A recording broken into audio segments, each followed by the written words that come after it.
I feel like I'm just running on empty lately.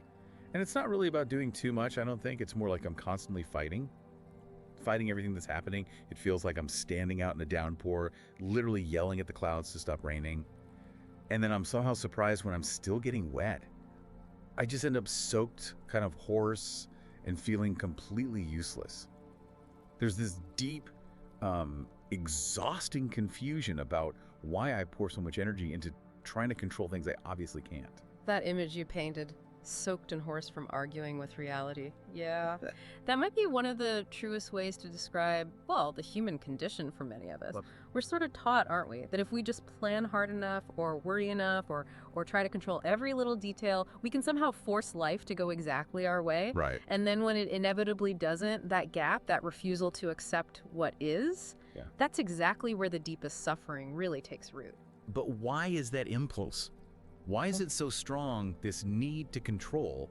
I mean, logically, I know I can't control everything. Yeah. But my whole system just, it hits the panic button when things don't go according to plan. That panic you feel, that's the signature of what we might call the untrained mind. Specifically, it's about grasping, or sometimes it's called upadana. Upadana. Yeah.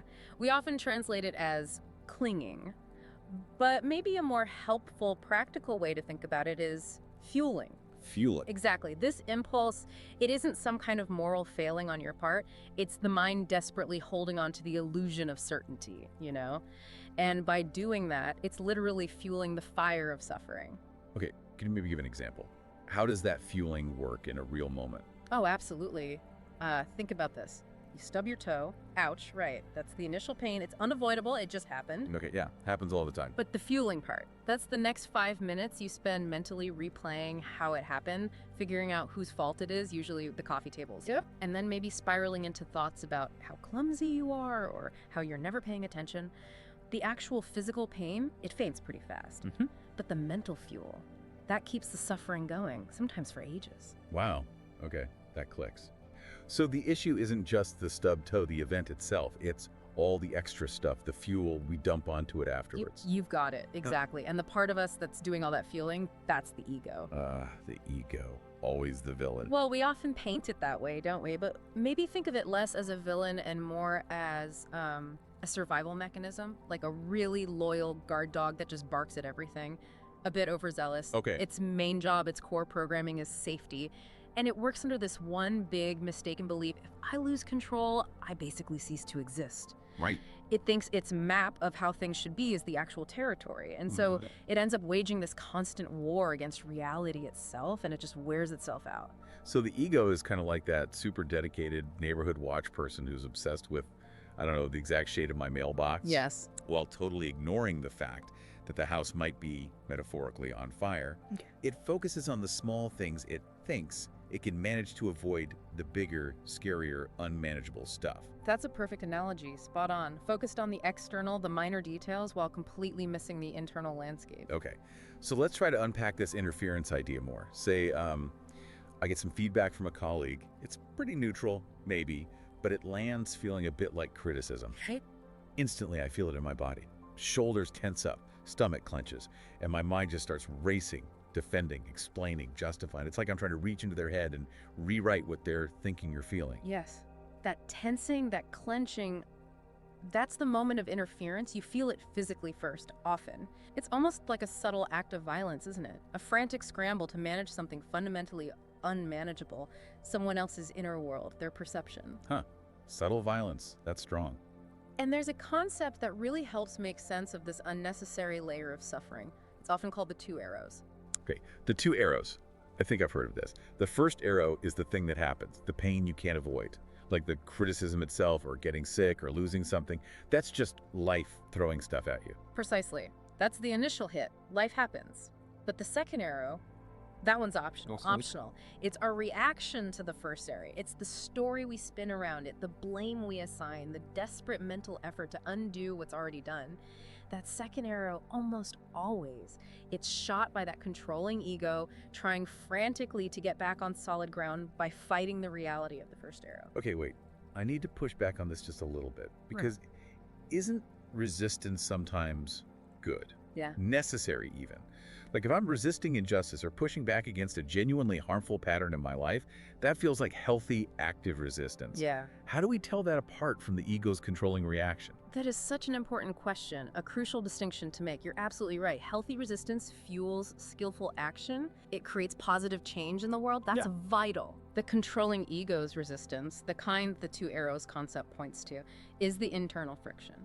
It's the part that generates your personal suffering about the event. The concept is highlighting that the suffering, the clenching, the racing mind comes not just from the initial pain, but from our internal fight against the fact that the pain occurred. So non-interference isn't about being passive or letting bad things happen. It's about not adding that layer of mental violence, that second arrow, to the initial event. You can still address the criticism skillfully, seek clarification, or work for change, but without attaching your fundamental sense of worth to that first sting. That helps. That really clarifies the difference. So non-interference starts maybe externally by putting down the urge to manage other people's reactions or control outcomes. But where does the strength or the ability to just put it down come from? What's the inner muscle there? Right. And it's not about becoming resigned or fatalistic. Non-interference is actually about active clarity. It reminds me of that Zen story, you know, the two monks and the woman by the river. Oh yeah, the older monk carries her across because she needed help, puts her down, and just walks on. But the younger one frets about it for hours because monks aren't supposed to touch women. Exactly. And when the younger one finally bursts, the older monk just says, quite simply, I set her down by the riverbank hours ago. Why are you still carrying her? Right. Why are you still carrying her? I get that lesson conceptually, but what if the woman I'm carrying is, say, stress about my mortgage or a really critical deadline looming? I can't just set that down by the riverbank, can I? I mean, I had to deal with it. Where's the line between non-interference and just ignoring things I need to do? Another vital question. And this is where the real wisdom starts to emerge, I think. Non-interference in this context means setting down the emotional burden you're attaching to the situation, not the task itself. The emotional burden. Okay. This is where the skill of discernment comes in viveka. It's about developing that quiet courage to clearly see the difference between what's actually within your sphere of influence and what absolutely is not. So what does that discernment muscle look like in practice?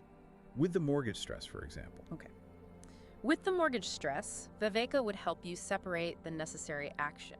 Maybe checking the budget, calling the lender, paying the bill from the useless, draining interference, like mentally rehearsing worst-case scenarios over and over. Or cycling through blaming yourself, the economy, whatever. Or just that constant churning worry about the future that goes on for days. Right. The stuff that doesn't actually pay the bill. Exactly. The act of clarity says, okay, I can't control interest rates, maybe, but I can control how I manage my budget right now and where I put my attention. I really like that framing. Shifting from feeling like a passive victim to having active clarity. It can be helpful to think of the mind like a lake. Okay. When the wind blows, and life always brings winds, right? Challenges changes the surface of the lake ripples. But the lake doesn't fight the wind. It doesn't try to suppress the ripples. It simply allows them. And eventually the ripples settle on their own. The clarity, the stillness returns not because the lake fought the disturbance, but because it allowed the disturbance to pass through it without resistance.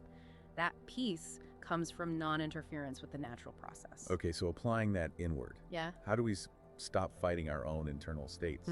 Because when anxiety flares up, or sadness, or anger, my immediate conditioned reactions to try and fix it, or just get over it, push it down. Yes, and notice the language. Fix it, get over it. That's what we could call the subtle violence of self-correction. Subtle violence against ourselves. Exactly. Sadness arises and the inner voice snaps, don't be so weak. Anxiety hits and it's pull yourself together. We're trying to manage, suppress, control our own emotions, which ironically only digs the hole deeper. It increases the suffering because we're interfering with a natural process unfolding within us. That feels deeply true. We treat our own feelings like enemies we have to conquer, or at least manage into submission. What if we shifted the whole perspective? What if emotions aren't enemies at all? What if they're actually messengers? Messengers to be witnessed, not suppressed. Messengers? When we stop trying to fix them or argue with them, we create a little space. And in that space, they might actually reveal their wisdom. Maybe anger is pointing to a boundary that's been crossed. Sadness could be revealing a loss that truly matters to you. Fear might be signaling uncertainty that needs presence, not frantic control. So the aim isn't really regulation. which still sounds like management, but maybe honoring the emotion. Beautifully put. Regulation implies management, a kind of tightening, doesn't it? Honoring suggests relationship. It requires gentle presence. Think about holding a snowball. Okay. If you take that snowball of, say, sadness or anger, and you squeeze it really tight, trying to control it, trying to fix it, what happens? It melts faster and makes a mess, runs down your arm. Exactly. It dissolves into messy, reactive patterns. But if you hold it gently, with open awareness, just hold it. It retains its shape longer, it reveals itself. It will still melt eventually, I guess, but maybe more gently, less dramatically. Precisely. The tightness, the interference is what creates so much of the distress. It's like watching a child learn to walk. A wise parent doesn't prevent every single fall, do they? Or scold the child for being unsteady. No, of course not. They offer closeness, a steady, reassuring gaze. They allow the natural process of learning, of stumbling, and getting back up to unfold. We need to offer ourselves that same kind of compassionate witnessing, just a quiet inner voice saying, "It's okay. I'm here with you. Let's just feel this together." That brings us right up against how hard it is to accept uncertainty, doesn't it? My mind feels so much safer when it can quickly slap a label on things. This is good. This is bad. And that labeling, that's often the very first act of interference. We see the deep wisdom of refusing to get hijacked by those simple, limited stories in that old Taoist tale about the farmer and his horse. You probably came across that one too. Oh yeah, the horse runs away. Neighbors, oh, terrible luck. Farmer, maybe. Horse comes back with wild horses. Neighbors, amazing fortune. Farmer, maybe. Son breaks his leg trying to train one. Neighbors, awful misfortune. Farmer, maybe. Then the army comes to conscript young men for war, but the son is spared because of the broken leg. Exactly. That farmer's peace doesn't come from controlling what happens. It comes from his refusal to interfere with the unfolding mystery of life by slapping a fixed, simplistic label, good or bad, onto any single event. He stays open. Whereas the ego just scrambles to regain control. The minute things feel unpredictable or chaotic. And it doesn't just resist the chaos out there. It fiercely resists the chaos in here too. The grief, the jealousy, the doubt, the confusion. Right. It acts like an internal prison guard, locking away any feeling that threatens his preferred self-image. I have to be strong. I shouldn't feel this way. But anything locked away just tends to fester, doesn't it? Yeah, it definitely does. So, non-interference, when applied inwardly, requires a kind of radical trust. It means stopping the relentless effort to manage everything, including our own inner landscape. What might actually happen if we stop trying so hard to change how we feel, even when it's really uncomfortable? I guess we create space. Maybe. Exactly, we create space. Space for the feeling to simply be and maybe even reveal its own intelligence. The ego itself isn't the enemy here, it's just maybe the unrefined expression of that deep, natural energy in us that longs for belonging and safety. The part of you that desperately wants to fix everything, that's actually the part that most needs your compassion, not more correction or control. This feels like a quiet but really profound revolution. Not about changing my life circumstances necessarily, but changing how I inhabit my life. That's it, precisely. Mindfulness, this path of non-interference, it doesn't magically change your life circumstances all the time. It changes how you are within them, how you inhabit them. It gently brings us back towards pure, unmediated awareness, like the simple instruction given to the monk Bahia: when you see, just see. When you hear, just hear. Wow. That's incredibly simple yet. Yeah. So powerful. If I can somehow take the I out of it, the I who is judging, managing, fixing the experience, then the suffering just loses its grip, its solidity. The feeling that felt so intensely mine, like my anxiety, suddenly just becomes this just awareness of anxiety passing through. Yes. When that managing, interfering I steps back, even for a moment, suffering often dissolves. You start to realize you're not separate from life, watching it happen to you. You are life, experiencing itself. The invitation really, in every single breath and every challenge, is just to pause, especially when that old habit whispers, fix it, control it, manage it, and instead, just for a moment, let it be, without adding a single extra layer of judgment or agenda. That refusal to interfere, it actually feels like the ultimate act of courage in a weird way. It really is. Remember that feeling you started with, soaked in horse from fighting the storm? You were never meant to control the weather. You were meant to learn how to dance in the rain. So maybe let this thought linger with you, and for everyone listening. What if the freedom you're searching for isn't really found in achieving a perfectly calm mind or creating a more perfect world? What if it's already right here, available right now, simply in your willingness to stop interfering with what already is?